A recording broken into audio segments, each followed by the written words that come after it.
I'm here with Mary Fourie, $14, first divorcee for Delightful Divorce. And Mary is a darling friend of mine. We met at least 5 years ago. We were just discussing how that unfolded. Mary was actually at school with my sister. So she feels like my little sister. And our friendship unfolded in such a beautiful way because our daughters forced Mary to write me a note because they shared the same school. She must write me a note to arrange a play date, and that's how we happened. That's history. Here we are. I love it. Okay, so I'm here with Mary because Mary is not only a coach, and I'm kind of muscling Mary into coaching a lot of the divorcees that are now engaging us at Delightful Divorce. So she will be a much more permanent fixture in the future. So she's not only here as a superhero with a coach's hat, but she's also here to call herself out and tell us her story with her divorce, which is not so long ago. It is not. Oh, but you tell us, when did it start? When did it start? Yeah. Should we start right at the beginning? Start. So you and your ex have been, how long were you married? We were together for 11 years. Okay. Married for about 4 years. Got together when we were really young. Met him, he was still at varsity. Lots of parties, lots of fun, very exciting. Yeah.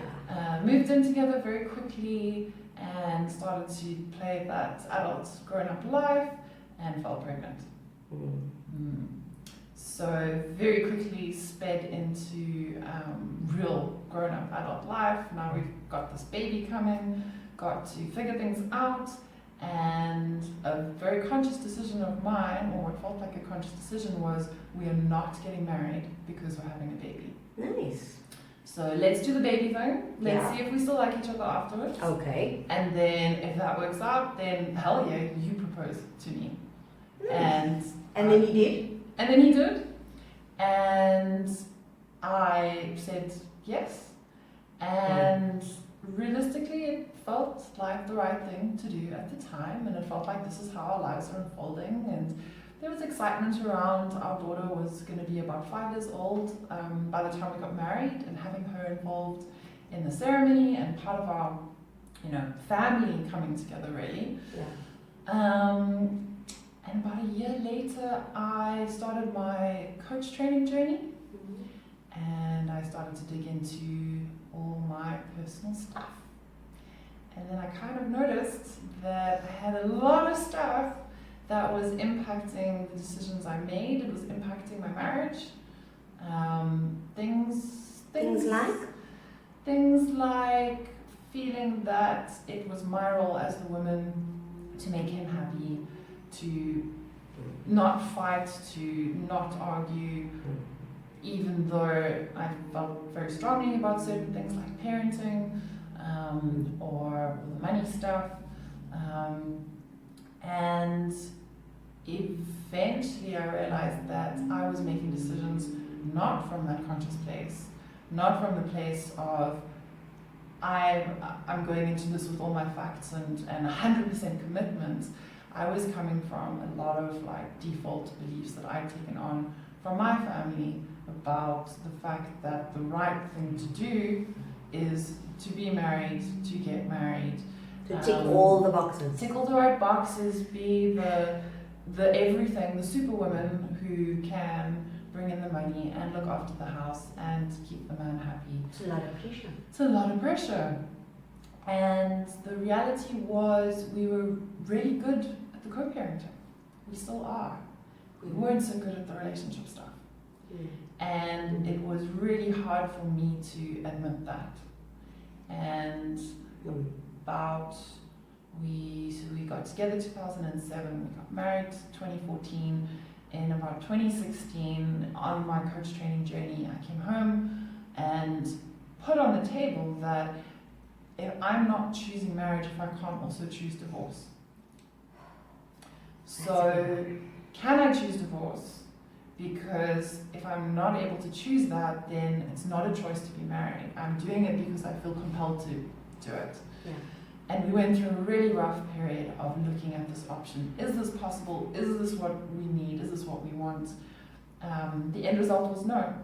We're going to stay together. We don't want to get divorced. Okay. We tried therapy. It was really, really tough. It was really emotional. It was really traumatic. And at that time, I was unhappy in my job and on this journey of now learning to coach, wanting to start a coaching business. I'm a financial planner as well, so I had visions of how to run a business with both hats. With the coaching and the finance. The coaching and the finance. Yeah. And so I threw myself into my work. Okay. And pause for me for a moment. So you are sort of a qualified coach, but you choose the option of therapy for your divorce journey. Yes. And not coaching per se. Yes. Okay. So explain why. Because in my mind, coaching almost feels like a natural second skin to you. Absolutely. So my personal preference is coaching. Yeah. I was trying to please him and get him to buy into the process. Yes. Okay. Because coaching was my thing. Coaching is now the thorn because it's the instigator. That's surfacing all your stuff. Yes, it's the instigator. Mary goes away for a weekend to Joburg to study. She comes back and then she goes bleh, and shares all these things she's learned and you the things verbally that are vomit everything that's come out. Verbally vomit everything and sit them down and go, this is wrong and this is wrong and this is wrong. And that must be really, really tough to be in a relationship with somebody who's going through a huge personal transformation, who's facing all their shit, really, owning it, and I wanted to do something about it. And my husband wasn't ready to look at this stuff, or maybe to look at his stuff. And that's okay. But that's the hardest part of the journey. Was owning my stuff, what I was ready and willing to look at and work on, and accept the reality that he was in a different place to me. So was there just not, with your ex, was there just not a willingness to also go there? Because I know from when I was married, when I was experiencing any kind of turmoil or joy, it had spillover effects onto my ex-husband. So yes, it also surfaced things for him. So just as with the joyous things, he went along with the tumultuous things as well. It surfaced shit for him. So couldn't you just have rode the wave? As in him riding the wave? As in you both are riding the wave. Like how do you... Because sometimes somebody does fall off the surfboard. I get that. I get that. So, I think so. We did ride the wave. I think. How long did this whole process? So you kind of went for therapy. So 2016, we tried the therapy. It didn't work. I then shifted my focus to my business, going, I'm stressed. I'm doing a lot of stuff. So let me do my stuff. Let me keep working on me and see where this goes. And hope he catches up and wants to join me on the journey. And that was for 2.5 years. Wow. Until I was in therapy for 18 months by myself, so I get the 2.5 years. It's a long time. It is a long time. When did the penny drop? Like when did you say, okay, I think we're done? Interestingly, the penny dropped for him. Whoa. Yeah. Okay. So I was focused on work. I was starting business from scratch. Trying to establish myself as coach and financial planner, doing something totally new in the markets I'm working in. There's a child, there's that happening in my world as well. She's now a little bit older, we're changing schools. And so I could just ignore and be in denial about the relationship stuff. And what we were really good at was managing the child, the co-parenting. So we played tag team. And eventually it was owning the fact that our relationship was one big tag team, just parenting. That actually the connection, the desire to grow all together and grow together wasn't there. And he was the one that finally had guess, awakening or breakthrough moment where he crashed and went, this is not working, this is not okay, which then forced me to face the reality. I do believe that we can work on things and that we can, grow together and work through our challenges if both of us are willing. And I wasn't ready to face, though, that maybe he wasn't willing to do that with me. Until he put his foot down and went, actually, he was done. Wow. Tough pill to swallow. So a lot of older couples say that us young couples, we do this. We kind of go through all these life phases, and quite frankly, they pushed through all of those life phases. Yes. So at what point does it become sort of so unbearable that you can't push through and just see one another to another level? Because it is growth. I mean, you are a different woman to the one who married him post kid. Yes. And I've read some beautiful stories about this concept of falling in love with your partner again and Over again and again. over. My father said that all the time. He said the woman he married, he says my mother's had probably 13 or 14 iterations of herself. Yes, exactly. In their lifetime of being together. And he saw her through all of them. Yes. Do you think we lack the patience? Perhaps on one hand, but it takes two to tango. It does. And one of the metaphors we use in coaching is the dance in relationships. Dance. And if I'm doing the tango and you're doing the salsa, and I know that you like to dance, Fourie. Yes, I do. Then we're dancing in different directions to different music.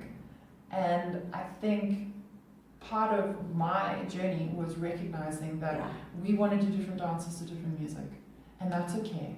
It is okay. It doesn't make him wrong or bad or evil. Or you wrong or bad. Or me wrong or bad or evil. That's just where we're at. And that doesn't change the fact that we're going to be parents forevermore of this beautiful child that we have. And it doesn't mean that we can't find happiness in other places in our lives. But it's just in that particular way, in that particular form of relationship with each other. Tell me about now. Tell me about like the status quo now. What's the 411 on the current situation? Yeah, so it's difficult. It's difficult when you've been with someone for so long. You have a friendship, you have familiarity with them. Now you've got this connector, which is the child. If I'd been in any other relationship, we would not have spoken afterwards. It would have been, cool, get divorced, that's it, delete your number off my phone and cheers. Wow, okay, yes. But we have this amazing child between us, so we're going to do this co-parenting thing. And boundaries I found have become really important. What are the boundaries? What's okay to talk about and not okay? How much emotional support can we give each other? How much is too much? And then when new partners come in the picture, how does that impact that dynamic? So about these new partners. So about those new partners. So I, in going through this journey, decided that I wanted to do a lot of work on myself in the way I related. That I've now had this experience, I want to take ownership of my contribution to that and work on it. So I did read a couple of books and sort of worked with some. There's one book in particular. That Mary's recommended to me even, and I've ordered it, so I'm just waiting on Take a Lot to deliver.